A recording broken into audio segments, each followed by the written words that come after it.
Namaste and welcome to another great day at the Mike and Connor Homestead.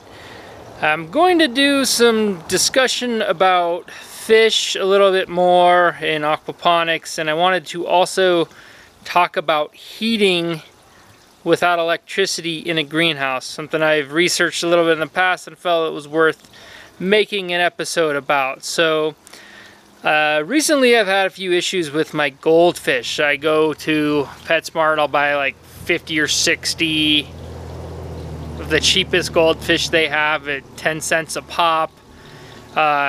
15 or 20 of them will probably die within the first year. The remainder I'll put into the greenhouse and they'll grow to a pretty good size. But about after 4 or 5 years they die. And I think it's just the lifespan of a goldfish. I've lost 4 this year. They looked extremely healthy when they died. I don't think I had any disease in the pond or anything. And kind of feel like that's just kind of a short-lived experience for me. I'd like to get a little bit more life out of the fish. So I'm starting to look at koi fish a little bit more, and I've purchased 6 medium-sized koi fish. Well, they're really small, but they call them medium at the store.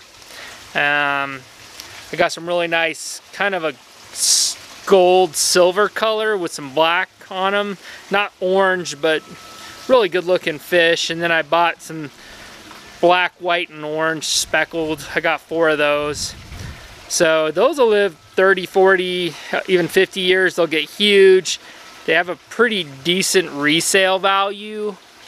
So I think there's a better route for me to go in. If I ever want to kind of get rid of some of them, I think that there will be buyers potentially, or, you know, I just feel like it's a better deal. There's a lot more in it. So on the greenhouse, I was looking a lot at compost heaters. Before I had the chickens, I was really into the compost heap. And a compost heater is basically a bunch of black piping, like little tubing, like the stuff they use for drip system. You can see there's the baby koi fish. But you run about 100 to 200 feet of it in the center of a compost pile, which gets really hot. And then you run it through the greenhouse, and then that water is pumped through the black tubing through convection from the heat. And you can see, this would be what the tubing I'm talking about is, this stuff right here. It's kind of like a drip plastic. And what ends up happening is that water gets really hot and keeps the greenhouse warm through the winter. And I really like the idea. It only lasts for 1 year. You have to remove the compost because the compost eventually gets composted and no longer generates heat. So every year you kind of have to start fresh. I've thought about that, but it's a lot of work for what you actually get out of it. So I'm kind of thinking about it, but it's just the workload kind of puts me in a bad spot. Another big one, and Bigelow Brook Farms, another YouTuber, used it, and I thought was a really good idea, was a rocket mass heater stove. He dug a hole and has a stove that kind of just goes straight through.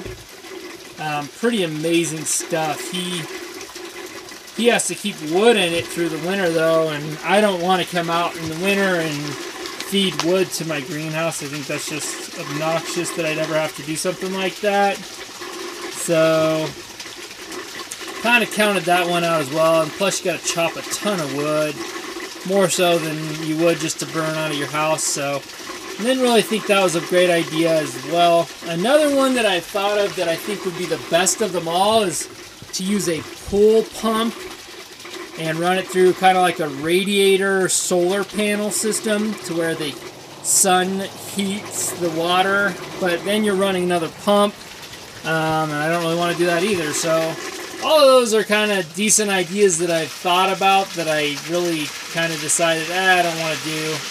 But I think if I were to do any of them, I'd probably run the whole system on solar panels to get the pump off, and then probably the idea of running the pump through the radiator is the best. but I don't want to use any more electricity than I already am. So I've seen some other videos on the compost heater for the greenhouse, and the idea is just awesome, but the workload maybe not so much. Another thing that I saw that I thought was kind of cool was some of more like farm-based guys who have horses and cows were putting the cow and horse manure on the side walls of the greenhouse to heat it, and that also worked from what I saw. Again, you're kind of getting things really dirty, and I don't know if I like that either. At least with the compost heater, you've got the compost pile away from the greenhouse. You probably get some bugs potentially, maybe not in the greenhouse, but all around it. So, and then lastly, I've been looking a lot at greenhouses. This guy, I think I may get another couple years out of if I really wanted to, out of this really thick garden visqueen. But I've really been looking at the Grandio 8x16. It's the Grandio Elite model. Really nice looking greenhouse. It's made out of it's got a steel bottom that's it looks like it's painted with a kind of like a powder coating, and then the greenhouse itself is made out of aluminum, and then it's got some nice polycarbonate 10 mil panels, and a little on the pricey side. I think it's a little over 2,500 bucks, but it would be perfect size for this. It would seal a lot better. It wouldn't have as many bug problems, and it has a lifetime warranty on the greenhouse itself and a 10-year warranty on the polycarbonate panels.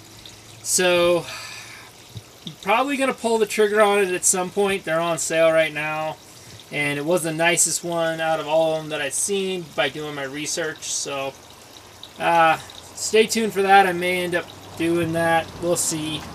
And then I'm going to give you a little update of the eggplants. I don't know why, but I just think this plants are kind of one of the cooler things I've ever grown. Maybe it's just because it's the first year I've done it, but looks like they're just getting ready to go. So with that, I want to say, as always, mahalo for watching. Again, if you like, hit the thumbs up and subscribe, and thanks for watching.